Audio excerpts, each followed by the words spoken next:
I'm keeping my fucking hands up. I'm not reaching for no gun, bro. Can I move my phone? And have a firearm pulled on him by the Omaha Police Department all in the same day. Imagine that. Kasim Shabazz is shaken up. Man, I thought we were getting ready to lose our lives. Let him know with this pullover, this was authorized. Think about that. Authorized to pull him over. That you ain't gonna never be bigger than us. So the cops send a message. I don't care what anybody say. Terence Crawford's celebration in Omaha quickly shifted from joy to trouble. Only hours after the city honored him with a parade and a packed party following his victory over Canelo Alvarez, he was pulled over by police in the early morning. Authorities reported that Crawford was driving a blue four-door sedan at excessive speed when officers stopped him at 1:27 a.m. The encounter escalated when police claimed they spotted a firearm on the floorboard, leading them to order everyone in the car out at gunpoint. Stepping out, Hands up. seatbelt. I'm And you opening can the take, door. you can take I'm mine opening the off door. of me right here on my right. I'm keeping my fucking hands up. I'm not reaching for no gun, bro. Can I move my phone? Yeah, that's crazy.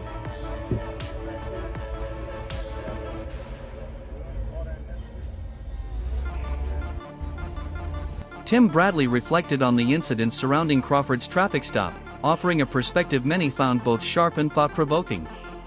Bradley suggested that the situation went beyond a routine offense and was instead about sending a message to the champion. In his view, Crawford's fame had grown so much that certain authorities wanted to remind him that even the most successful figures are not exempt from rules.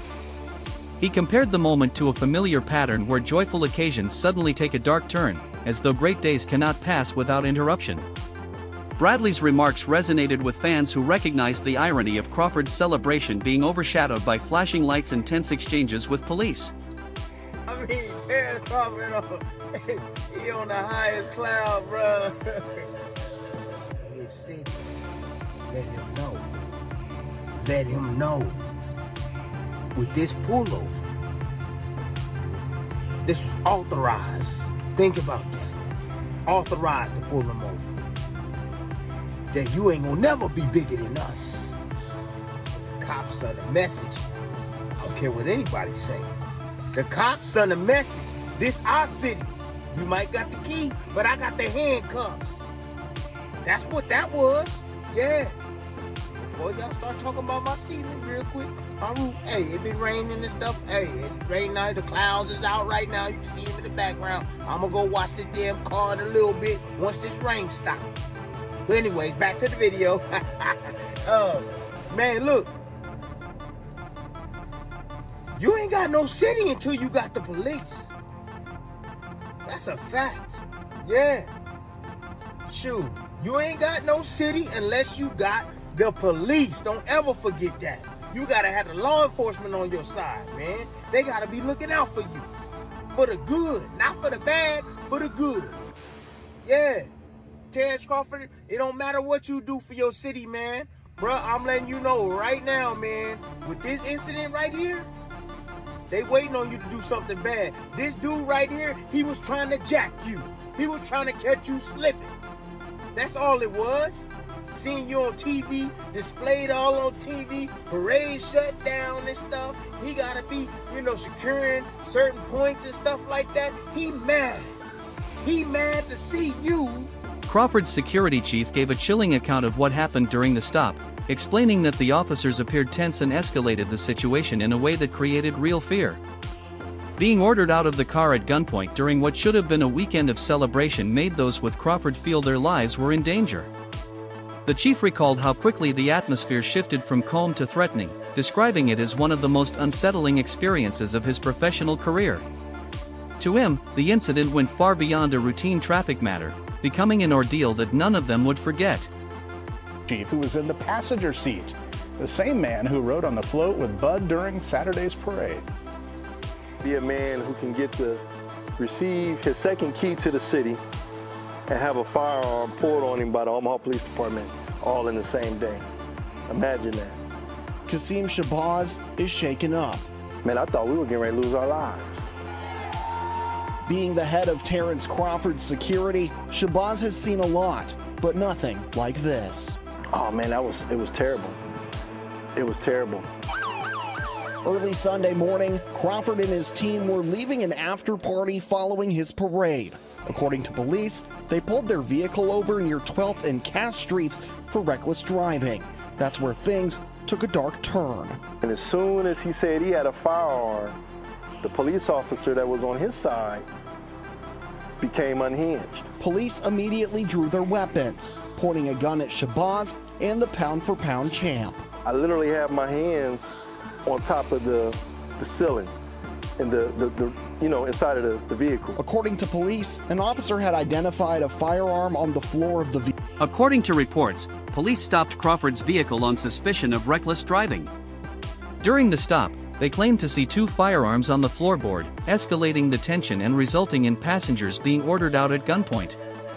However, further checks confirmed the firearms were legally registered and properly certified.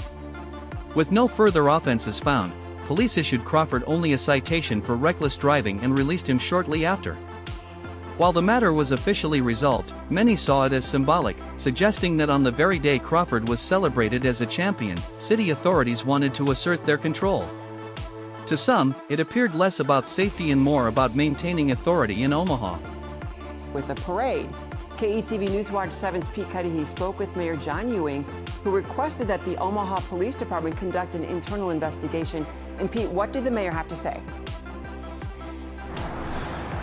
Yeah, Julie, Mayor Ewing says that after such a great day yesterday, he was heartbroken hearing about the news of the traffic stop. That's why he reached out to Police Chief Todd Schmaderer and Terence Crawford himself to find out what exactly happened at that traffic stop. Omaha police released a statement saying that a car driven by Terence Crawford was stopped for driving recklessly around 1:30 in the morning on Cass Street. An officer confirmed that while Crawford was reaching to grab his information, the cop spotted a gun by Crawford's feet. According to reports, police stopped Crawford's vehicle on suspicion of reckless driving. During the stop, they claimed to see 2 firearms on the floorboard, escalating the tension and resulting in passengers being ordered out at gunpoint. However, further checks confirmed the firearms were legally registered and properly certified. With no further offenses found, police issued Crawford only a citation for reckless driving and released him shortly after. While the matter was officially resolved, many saw it as symbolic, suggesting that on the very day Crawford was celebrated as a champion, city authorities wanted to assert their control. To some, it appeared less about safety and more about maintaining authority in Omaha. They tried to bury Terence Crawford. They tried to ruin his reputation and say that he wasn't a draw when the numbers were there for you to see. When he went to MSG against guys that didn't have big names, or that were faded, like Amir Khan, or when he fought Kaviaskis, he did numbers. There was a smear campaign about his personality. He doesn't talk. Nobody wants to hear him. No, that you don't want to hear. So you try to speak for the masses when the whole time you have a star right here. You got to learn how to talk to this man. Even as recent as his last fight, the fight before Canelo, the smear campaign continued. I don't hear the smear campaign now. Them voices got really, really quiet like they typically do when they get proven wrong, and they either try to jump on the wagon, I knew this kid was gonna be that, or they get very, very quiet and they start to retreat back to wherever they came from, and they don't have a lot to say. So I'm happy for this brother for that reason, because they tried to bury him, Roy. It didn't work. He overcame that. He said, give me my shot. I'm gonna show you, and he kept doing it time and time again, and he did it again against Canelo Alvarez Saturday. Commentators speculated that beyond the official reports, deeper dynamics may have been at play. Some suggested Omaha's leadership felt uneasy about Crawford's growing influence and recognition in the city. His rise from local talent to world champion made him not only a star athlete but also a symbol of community pride. Analysts hinted that the incident could have been a way to remind him and the public that institutions still held control. This interpretation tied the episode to a broader theme: with fame often comes challenges, and those in the spotlight are more likely to face tests designed to limit their influence. Police officer wanted to send a statement because he doesn't like the rise of the Black Messiah. He don't like to see a black person in position of power. So he pulled Terence Crawford over for quote-unquote reckless driving. And as he approached the car, he decided to lie on his report, because as he approached the car, he stated that he saw a firearm on the floor panel. Come to find out, Terence Crawford informed him as he approached the driver's side door where Terence Crawford was driving, and in the passenger side was Terence Crawford's head security guard. In the back was Coach Malachi, and a young lady was on the side of Coach Malachi in the back seat. And Terence Crawford has legal firearms, and of course his security has legal firearms. They informed the officer that they have legal firearms in the vehicle. He then brandished his firearm, pointed at Terence Crawford's face, and then got very aggressive as Terence Crawford got, and his security and everybody in the vehicle, Coach Malachi, got nervous because he started to show the actions and body language of somebody that wanted to do something completely left. And now in the police report that has been obtained by the community and released and leaked, he never puts about the reckless driving. He never puts speeding. Amir Khan, the former world champion, voiced his support for Crawford, stressing that no matter what controversies arise, his achievements remain undeniable. Khan praised Crawford's skill and determination, recalling how he had always believed Terence would prove himself among the best in the sport. To Khan, the Omaha incident could not tarnish the reality that Crawford is a reigning champion with a secure legacy. He argued that efforts to pressure Crawford or downplay his success would not change the truth of his greatness. For fans, Khan's words were uplifting, reinforcing the idea that true talent always outlives criticism.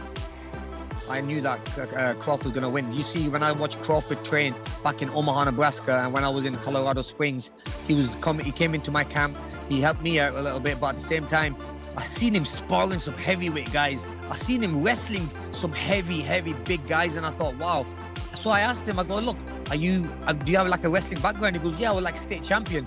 So that showed to me that this guy is a solid, strong person. Like, no one can push him around. No one can dictate. No one's gonna put pressure on him where he's gonna feel hurt, because he knows how to control the ring. When it comes to box IQ, like, his IQ in boxing is probably the best. I mean, he knows what punch to throw. He knows how to maneuver these heavier, big hitters, and also take away their power and put his own shots in. So yeah, he's up there, one of the best ever, really.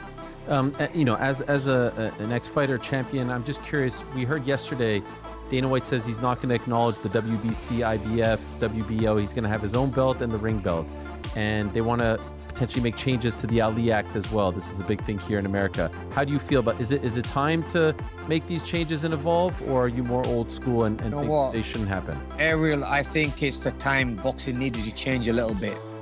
The divide between official reports and eyewitness accounts created sharp differences in how the night's events were viewed. The Omaha Police Department described the stop as a simple matter of reckless driving, while Crawford's head of security painted a much darker picture. He recalled the incident as terrifying, claiming the officers acted excessively and unnecessarily escalated the situation. The conflicting versions raised questions about transparency, accountability, and accuracy. For the public, it became difficult to reconcile the official summary with the first-hand experiences of those who felt they had been placed at unnecessary risk. Police report, but now we got information from Terence Crawford, his own team, and they're saying something completely different. If you listen, his head of security, Shabazz, said he was shaken up. He was like, I thought we were gonna get popped by the cops that night. And crazy enough, he teaches classes on how to de-escalate and deal with police officers. So, you know, at least that's what they're saying his credentials are.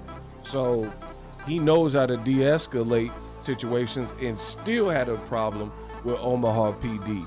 And the other thing that is different, he's saying that they didn't even know that he had a gun on him. or there was no gun on the floorboard, which changes things. So I can't wait till we get down to the nitty-gritty and the body cams and this and that, because now this shakes things up. This is no longer the story we were being fed from TMZ. This is something different. The TMZ article said the cops pulled him over for reckless driving, fair if he was doing it, and seen a gun. And in my video, I said, if those things are true, then yeah, the cop can take you out the car for everybody's safety, including their own. City leaders quickly acknowledged the seriousness of the public's reaction and moved to address concerns. Both the mayor and the police chief of Omaha released statements promising a thorough review. They assured citizens that an internal affairs investigation would be conducted to ensure transparency and maintain trust. While these statements were meant to calm the public, skepticism persisted among those who felt the official account downplayed the gravity of the encounter. The announcement of an investigation was a step forward, but many said true judgment would depend on whether actions backed up words. Analysts viewed the incident as part of a larger issue, illustrating the tension that arises when individuals gain prominence in areas traditionally dominated by institutions. Police department put out this statement. The mayor put out a statement as well, really no meat to it except like he's going to do an internal investigation. Everything else felt a little political. Okay, Omaha Mayor John Ewing and Police Chief Todd Schmaderer, are aware of a video circulating on social media regarding the traffic stop involving Terence Crawford early Sunday morning. Chief has authorized an internal affairs investigation. Shortly before 1:30 a.m., officers working in the downtown area observed a vehicle driving recklessly near North 12th and Capitol Avenue. A traffic stop was conducted at Cass Street. So he's pulled over because they said he's driving recklessly. All right. While speaking with the driver, an officer observed a firearm on the driver's side floorboard. I'm gonna read that sentence to you again. While speaking with the driver, an officer observed a firearm on the driver's side floorboard. That is important. For safety, all 4 occupants were ordered out of the vehicle at gunpoint. The driver was later identified as Mr. Crawford upon verification of his driver's license and was issued a citation for reckless driving. One passenger, a member of Mr. Crawford's security team, was also found to be carrying a legal firearm. Okay, so that's 2 guns in the car, legally. Police have confirmed that all occupants are legally permitted to carry firearms. The police supervisor and lieutenant responded to the scene at Mr. Crawford's request. So he requested a supervisor and lieutenant to show up. Okay. Observers argued that those in power sometimes feel threatened by the rise of others, especially when that rise earns widespread admiration. They suggested the Omaha traffic stop may have been less about reckless driving and more about a clash between personal achievement and institutional authority. This reflected a timeless reality: those who gain influence often face resistance from those already in control. Some public voices also pointed to concerns of prejudice, suggesting the stop may not have been solely about law enforcement but also tied to social factors. While many avoided harsh words, they felt Crawford's treatment reflected a wider pattern of people being judged differently based on identity rather than actions. This belief fueled strong emotions among supporters who saw the stop as unfair and unnecessary. Whatever the stance, one thing was clear: Crawford's experience sparked an important dialogue about justice, fairness, and equality in everyday encounters with authority. It's also incumbent for me to say that it will not be lost on a lot of people that Terence Crawford, being obviously a black man, being pulled over by cops in such fashion and treated in such a seemingly harsh way, will not go down well with a lot of people, especially in the black community, where, let's be honest, there has been tensions over the years between the police and the black community throughout many American towns and cities. So let's be honest, this incident will do nothing to improve relations between those 2 groups, that's for sure. Because make no mistake, this is an incident that could have gone very left, very, very left, and someone could have got hurt, maybe even fatally hurt. And I'm not exaggerating when I say that, because we've seen in the past where incidents of this nature have ended up very badly. So yeah, there's a lot of people who are very upset by this incident. As I said, I've not heard anything from Terence Crawford or anyone related to Terence Crawford, anyone to do with his inner circle. I would imagine he'll be releasing a statement soon. There are some people online who are suggesting that Terence Crawford may have grounds to sue. There are others saying that he might not want to sue because Terence Crawford is a much-loved member of the Omaha, Nebraska community, and he does a lot of work for the city, so he may not want to sue the city. However, it'll be interesting to see how this one gets resolved. That's it for today's video. Stay tuned for more updates. Until next time.